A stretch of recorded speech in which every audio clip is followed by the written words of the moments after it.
이 구장은 유다의 그 백성의 죄악상을 보고 예레미야 선지자가 많은 눈물을 흘리는 그러한 모습이 나오고 있습니다. 민족을 사랑하는 애절한 마음의 그 선지자의 모습을 볼 수가 있습니다.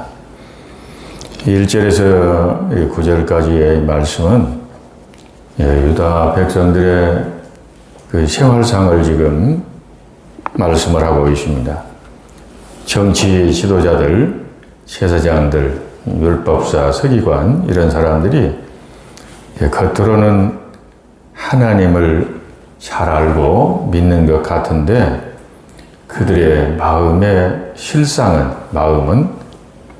우상들에게 가 있고 그리고 다른 신들에게 가 있었습니다. 이것을 영적인 간음이라고 한단 말이에요. 왜 사람들은 우상을 섬기는가? 사람들의 그 눈에 보이는 것에 사람의 마음이 많이 이끌립니다. 하나님은 눈에 안 보이지만 우상은 눈에 보인다는 말이에요. 그리고 바알은 무엇이냐 그러면 풍요의 신이라고 했단 말이에요. 그리고 이 바알은 실제로 그 음란한 우상이었단 말이에요.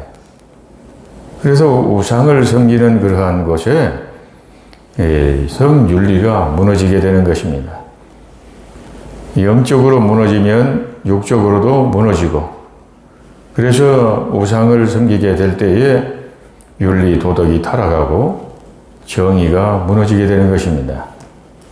왜 정의가 무너지느냐? 그러면 우상 섬기는 목적이 기복적이단 말이에요. 자기가 복을 받기 위해서. 그러므로 지극히 이기적입니다. 그래서 사회가 타락하고 정의가 무너지고 부패하고 불의해지게 되는 것입니다. 물질 중심이 되기 때문에 또 사회가 혼란스러워지는 것입니다.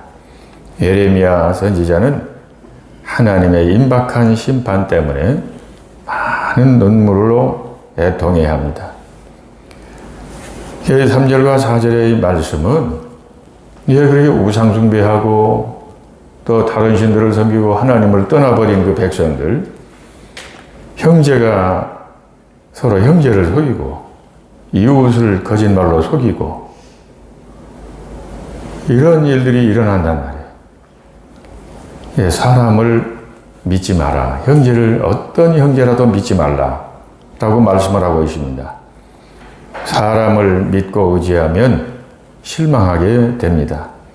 사람은 이해관계에 따라서 수시로 변합니다. 3절에서 6절까지의 말씀은 악한 자들이 세상에서는 더 강성해지고 잘 사는 것처럼 보일 수가 있어요. 그러나 그런 것들에게 미혹을 받거나 그런 것을 부러워할 필요는 없습니다. 왜냐하면 하나님이 심판하시기 때문에 그렇습니다. 이제 사람들은 하나님을 알기조차도 싫어한단 말이에요. 그들의 말은 거짓말이요, 또 사람을 죽이는 화살이요, 입으로는 평화를 말하지만은 그들의 마음은 해를 꾸미는 이중인격자들이었습니다. 하나님은 이런 자들을 녹이고 연단하겠다라고 말씀을 하십니다.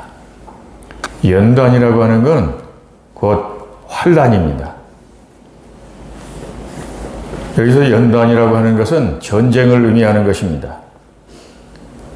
순금이 되기까지는 이제 부서지고 깨지고 그리고 용광로에 들어가서 녹아서 불순물이 사라지고 제거되고 순금이 되어 나옵니다. 이게 연단이라고 그러는데 하나님께서는 이제 이스라엘 백성들을 그렇게 연단을 시키고 녹이겠다. 그렇게 해서 새롭게 변화시키겠다 하는 이런 이제 말씀입니다. 그래서 환난을 통해서 거짓과 불의와 불신앙과 교만을 녹이고 새롭게 만드시겠다는 그런 말씀입니다. 믿음의 사람에게 환난은 그래서 저주가 아니고 더 새롭게 되는 과정입니다. 어려움을 만나고 환난을 만날 때 낙심하지 않고 회개하고 믿음으로 바르게 서면 곧 축복으로 변하게 됩니다. 10절에서 22절의 말씀은 예루살렘이 북방 바벨론 침략으로 아름답고 풍요롭던 산과 논밭들은 불타고 황무지가 되는 모습을 예고하고 있습니다. 예루살렘은 사람이 살지 않고 들짐승들이 우글거리는 곳으로 만들어버리겠다라고 말씀을 하십니다. 하나님을 버리고 다른 신들을 섬긴 결과 이렇게 참혹한 아주 결과가 빚어지게 되는데, 이런 어려운 일을 만날지라도 이스라엘 백성들은 그들의 심령이 돌처럼 굳어져서 울지 않는 백성들, 그래서 전문 울음꾼들을 이제 불러서 함께 통곡하라고 합니다.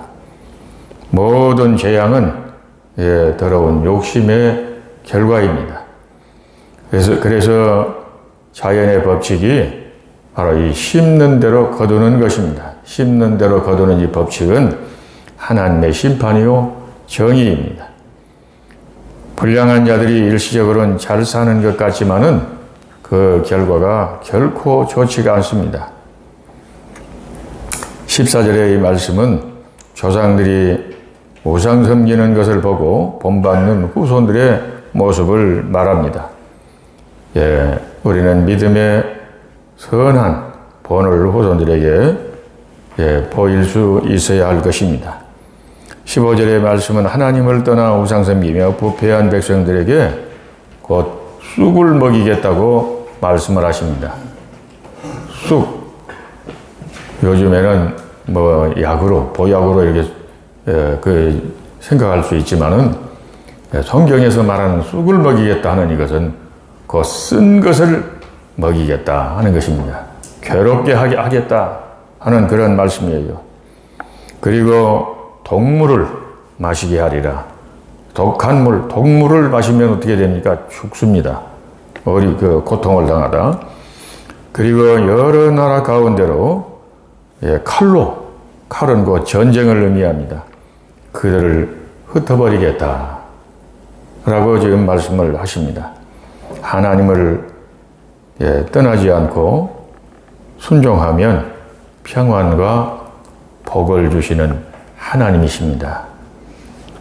제 23절에서 26절의 말씀은 자랑하지 말아야 할 것과 자랑해야 할 것이 무엇인가를 말씀을 하고 있습니다. 자랑하지 말아야 할 것.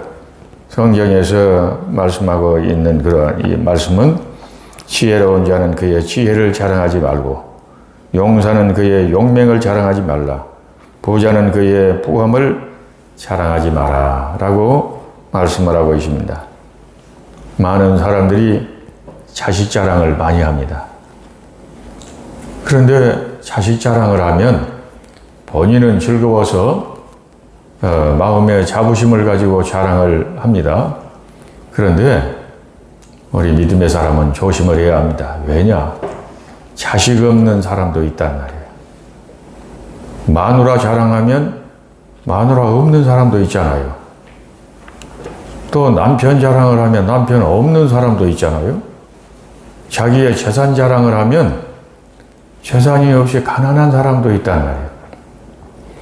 그런 사람들의 마음이, 심정이 어떨까요? 성경은 말씀을 하기를 지혜로운 자는 자기 지혜를 자랑하지 마라 라고 말씀을 하고 있습니다. 세상 자랑은 다 무엇에서 나오느냐 하면 교만에서 나오는 것이에요. 교만. 그래서 고린도전서 13장에서 사랑은 자랑하지 아니하며 라고 말씀을 합니다. 세상 자랑은 그 어떤 것도 때가 되면 다 없어지고 사라질 것들이요. 교만에서 나오는 것이기 때문에 하나님께서 기뻐하시지 않는단 말이에요. 그러면 우리가 자랑해야 할 것이 무엇이냐? 그러면 하나님을 자랑해라 라고 말씀을 하고 있단 말이에요. 하나님이 무엇을 기뻐하시는가를 자랑을 하라. 하나님이 무엇을 기뻐하시느냐? 그러면 하나님은 곧 사랑의 하나님, 그리고 정의와 공의를 기뻐하시는 하나님이심을 자랑을 해라. 그래서 그걸 실천하라 하는 그런 말씀이에요. 그렇게 되면 어떻게 될까요? 세상이 살기가 좋아지고 평화로워지고 나라가 부강해지게 된단 말이에요. 그러나 우상 섬기고 귀신을 섬기고 그럼으로 인해서 사람들이 이기적이고 불의와 부패 그러게 되면 나라도 어려워지게 되고 결국에는 나라가 망해버리게 된단 말이에요. 이 힘이라고 하는 것은 이 건강도 힘일 수가 있어요. 지식도 힘이고 사회적인 지위도 힘입니다. 그런데 이런 것들 자랑하지 말고 겸손히 섬기는 그러한 마음으로 살게 되면 하나님께서 기뻐하시게 된단 말이에요. 정의가 무엇이냐? 그러면 정의는 곧 정직입니다. 이게 원어를 보면 곧다 그래요. 비틀어진 것이 아니라 곧은 것. 이걸 정의라고 합니다. 공의는 곧 공평을 의미해요.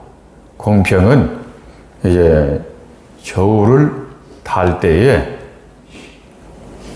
그 저울추가 정확해야 한단 말이에요. 다시 말하면 재판을 할 때에 그 재판이 공의로운 재판이 되어야 한단 말이에요.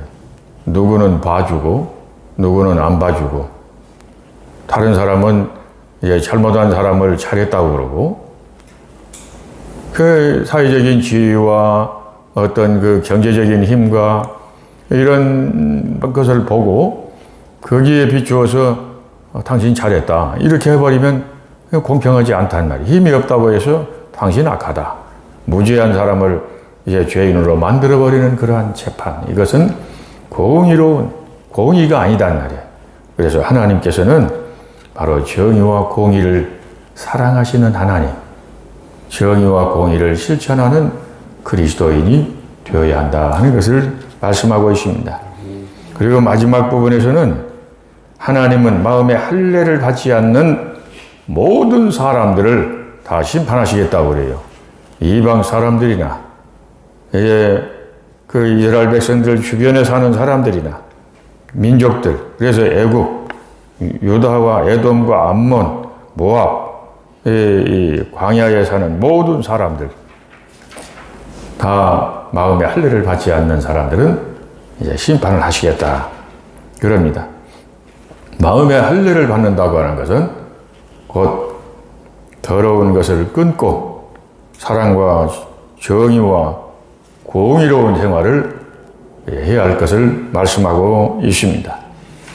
오직 하나님을 아는 것이 지혜요 거룩하신 자를 아는 것이 곧 명철입니다. 하나님께 순종하는 길이 참된 생명의 길이요 복된 길입니다. 우리는 늘 우리의 자신을 점검하고 살펴보면서 회개할 것은 철저히 회개하고 끊을 것은 끊고 버릴 것은 버리고 하나님 앞에서 살아갈 때에 생명을 얻게 되고 복을 얻게 되는 줄로 믿습니다. 기도하겠습니다. 하나님 아버지, 저희들이 주님 앞에서 살아갈 때에 저희들의 마음을 늘 저희들의 믿음의 상태를 점검해 보면서 처음 믿을 때 순수한 믿음을 일평생 변함없이 지켜가는 저희들 되기를 원합니다. 세상 풍속과 세상의 불신자들의 가치관을 모방하지 않게 하시고 그리고 이제 더러운 귀신들 그리고 우상숭배하는 일이 없기를 원합니다. 또한 하나님 결혼은 이제 남을 세워주고 그리고 위로하고 격려하는 말을 하는 저희들 되기를 원합니다. 하나님 아버지, 저희들의 생활 속에서 하나님 앞에서 신실함과 정의로운 그리고 공의를 실천하면서 살아가는 저희들 되기를 원하오되 하나님이 기뻐하시는 삶을 살아가는 저희들 되기를 원합니다. 주님, 세상을 사랑하지 않게 하시고 오직 주님을 사랑하며 주님 중심으로 살아가는 저희들이 되기를 원합니다. 오늘도 주님과 동행하는 하루가 되기를 원하며 주님께 영광을 돌리기를 원합니다. 예수님 이름으로 기도드립니다. 아멘.